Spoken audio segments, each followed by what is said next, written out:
더럽혀진 자신을 깨끗이 정화하는 것을 두고 흔히 자정이라고 말합니다.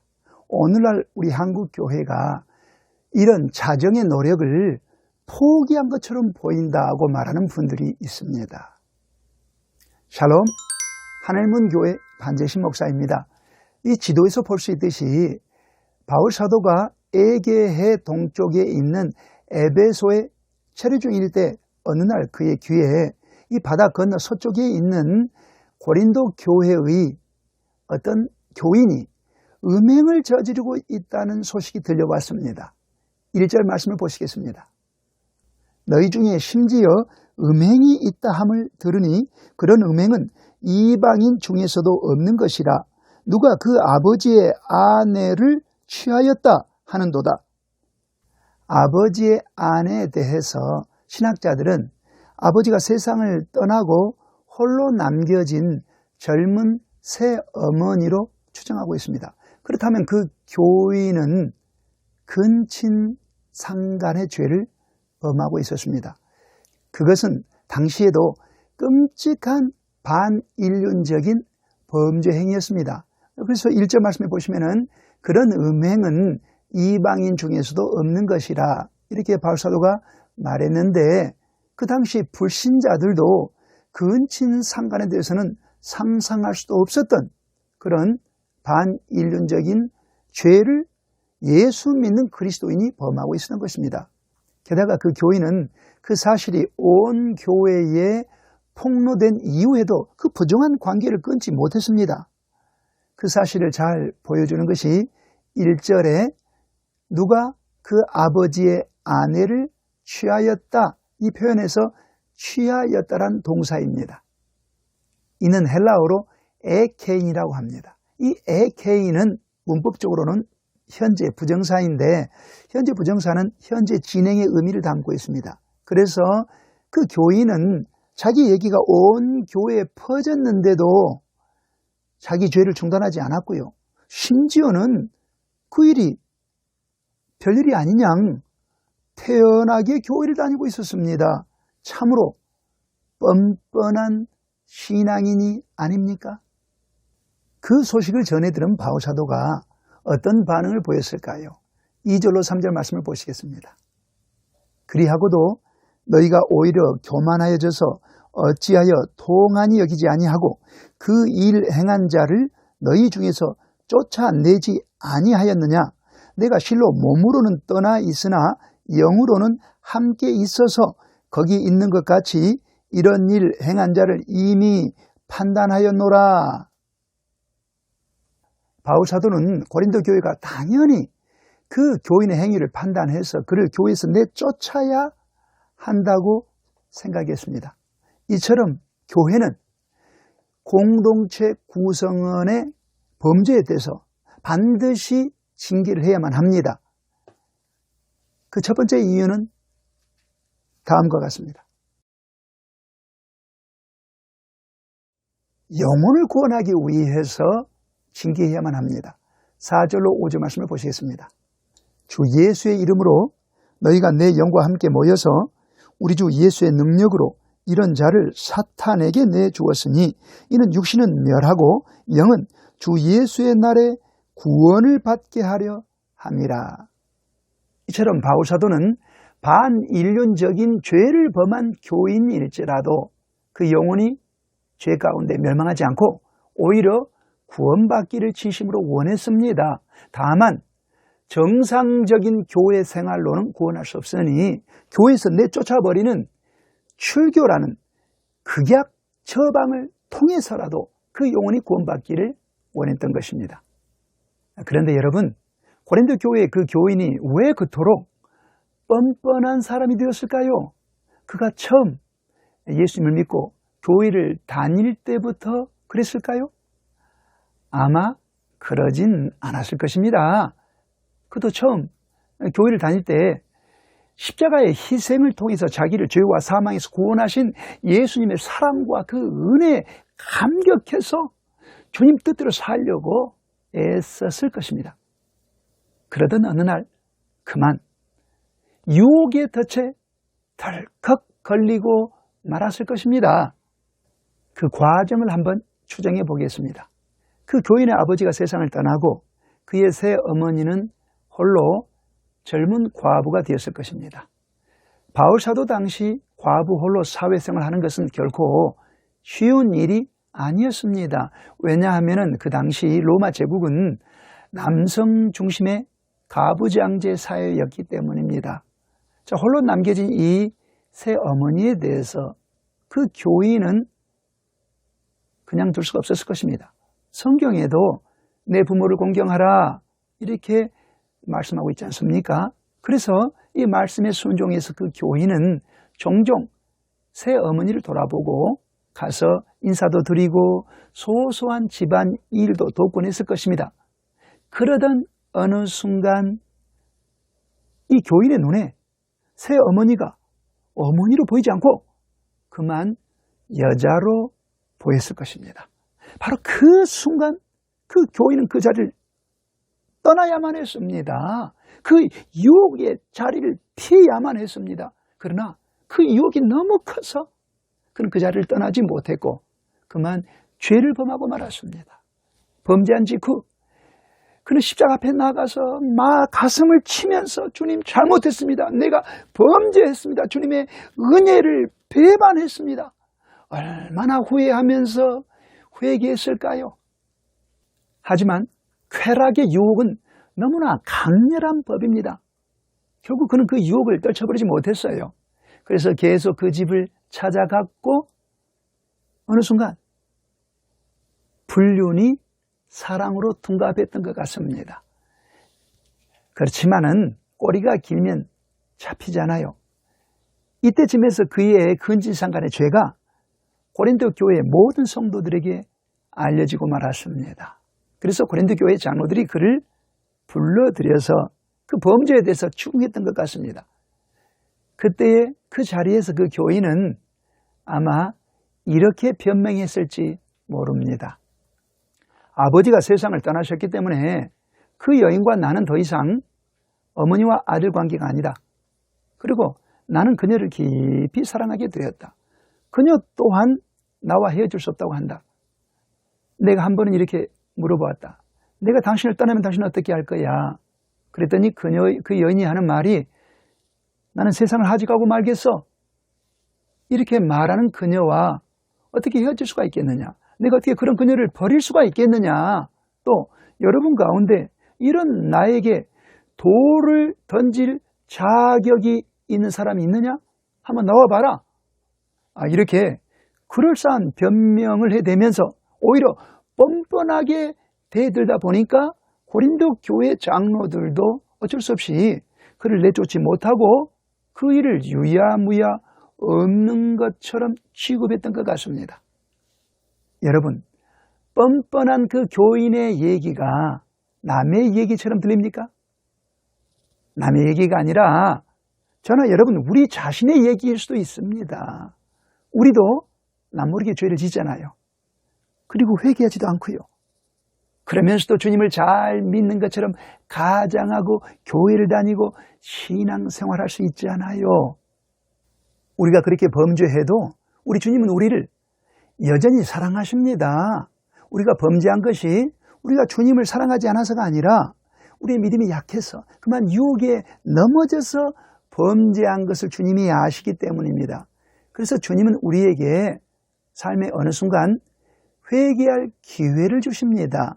우리가 살다가 어느 순간 죄를 지은 것에 대해서 생각이 떠오를 때가 있습니다. 바로 그때가 주님이 우리에게 주신 회개의 기회입니다. 자, 바로 이때 우리는 고린도 교회 그 교인처럼 변명거리를 찾아서는 안 됩니다. 또 우리의 죄를 합리화해서도 안 됩니다. 죄는 죄입니다. 죄가 떠오를 때 우리는 즉시 십자가로 나아가야 합니다. 십자가 아래서 마음을 찢으면서 전심으로 회개하고 회개합단 열매 맺겠다고 주님 앞에 약속해야 됩니다. 그리고 주님, 나에게 성령의 지혜와 능력과 힘을 주옵소서, 죄의 유혹을 이겨낼 수 있도록 도와주옵소서 간절히 요청해야 합니다. 그래야만 우리의 영혼이 구원에서 떨어지지 않습니다. 이것이 우리 주 예수께서 우리 그리스도인에게 요구하시는 자정입니다. 또 교회가 범죄한 교회 구성원에 대해서 반드시 징계해야 할 두 번째 이유는 다음과 같습니다. 6절 말씀을 보시겠습니다. 너희가 자랑하는 것이 옳지 아니하도다. 적은 누룩이 온 덩어리에 퍼지는 것을 알지 못하느냐? 적은 누룩이라는 이 표현에서 누룩은 죄악을 상징합니다. 누룩은 밀가루 반죽을 부풀게 만들지 않아요. 죄악도 마찬가지입니다. 교회 공동체 구성원의 죄악을 방치하면 그 죄가 인해 온 교회를 오염시키게 됩니다. 그래서 교회는 범죄한 자를 반드시 징계해서 교회를 거룩하게 보존해야 합니다. 7절 말씀을 보시겠습니다. 너희는 누룩 없는 자인데, 누룩 없는 자, 이 표현처럼 교회는 모든 죄를 용서받은 사람들로 이루어진 거룩한 공동체입니다. 그런데 그 거룩한 공동체의 일부 구성원이 범죄해서 그 교회의 거룩함을 훼손할 수가 있습니다. 이런 경우 교회는 어떻게 해야 할까요? 7절 중간 말씀을 보시겠습니다. 새 덩어리가 되기 위하여 묵은 누룩을 내버리라. 이처럼 묵은 누룩이 발견되면 교회는 그것을 단호하게 버려야 합니다. 즉 죄에서 돌이키지 않는 구성원을 교회에서 징계해야 한다는 것입니다. 왜 그렇게 해야 합니까? 예수님 때문에 그렇습니다.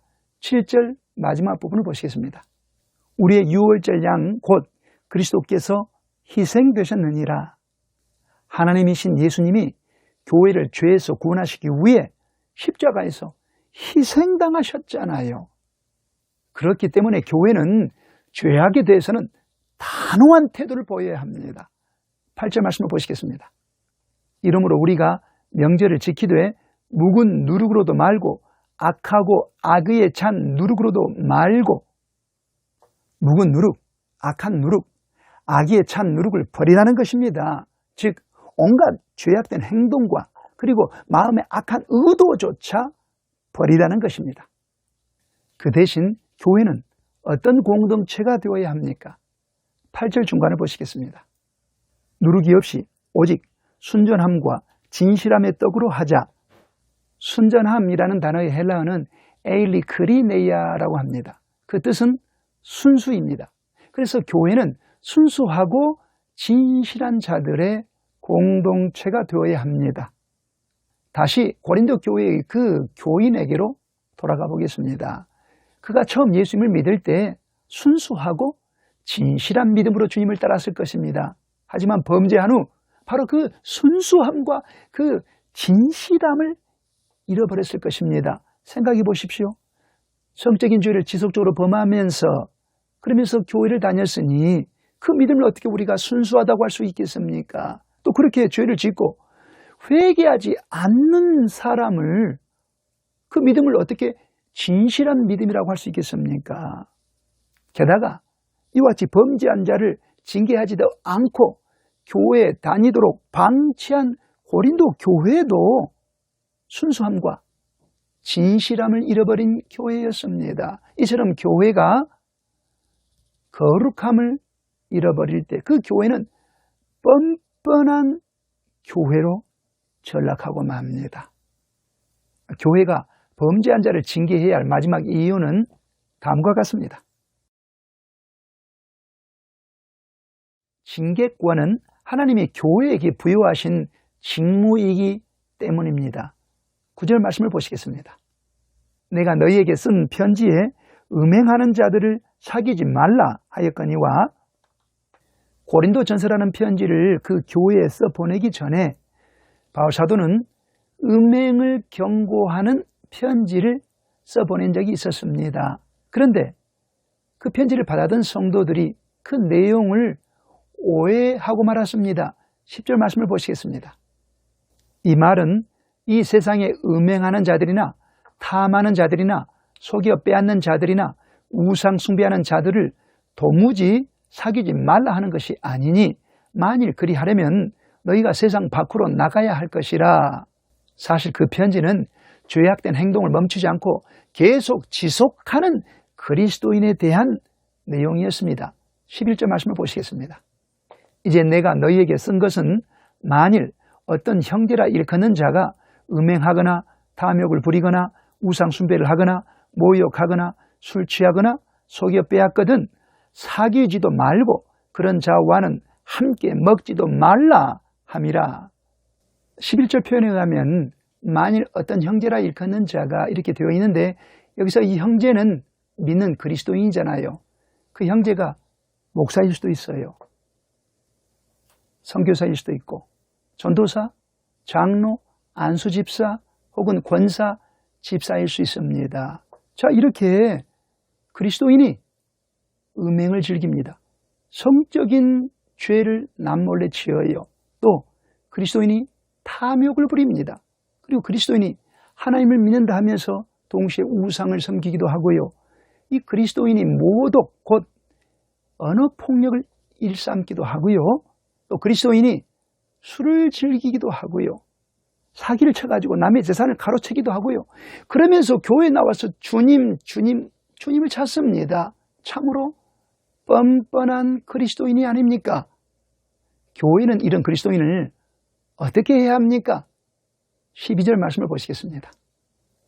밖에 있는 사람들을 판단하는 것이야 내게 무슨 상관이 있으리요마는 교회 안에 있는 사람들이야 너희가 판단하지 아니하랴? 교회 안의 행악자들에 대해서는 교회가 판단하라는 것입니다. 즉 교회에게는 징계권이 부여되었다는 뜻입니다. 13절 말씀을 보시겠습니다. 밖에 있는 사람들은 하나님이 심판하시려니와 이 악한 사람은 너희 중에서 내쫓으라. 이 말의 뜻은 그리스도인이 범죄하고도 회개하지 않으면 교회에서 내쫓으라는 것입니다. 징계하라는 것입니다. 하나님이 이처럼 교회에 범죄한 그리스도인에 대해서 징계하라는 징계권을 주셨습니다. 그런데 여러분은 어떻게 생각하십니까? 오늘 우리 한국 교회가 하나님이 교회에 주신 이 징계권을 제대로 정당하게 사용하고 있다고 생각하십니까? 그래서 고린도전서 5장 말씀을 통해서 주님은 오늘 우리 한국 교회에게 이렇게 말씀하신 것 같습니다. 뻔뻔한 한국 교회예요. 뻔뻔한 그리스도인이여 속히 죄에서 돌이킬지어다. 너희가 어찌 나의 십자가의 희생을 헛되게 하느냐? 어찌하여 나를 다시 십자가에 못 박느냐? 속히 회개하라. 힘써 자정하라. 한국교회를 향한 나의 뜻은 곧 교회의 거룩함이니라. 주님의 이 음성이 저와 여러분의 귀에 쟁쟁하게 울리기를 진심으로 바라는 바입니다.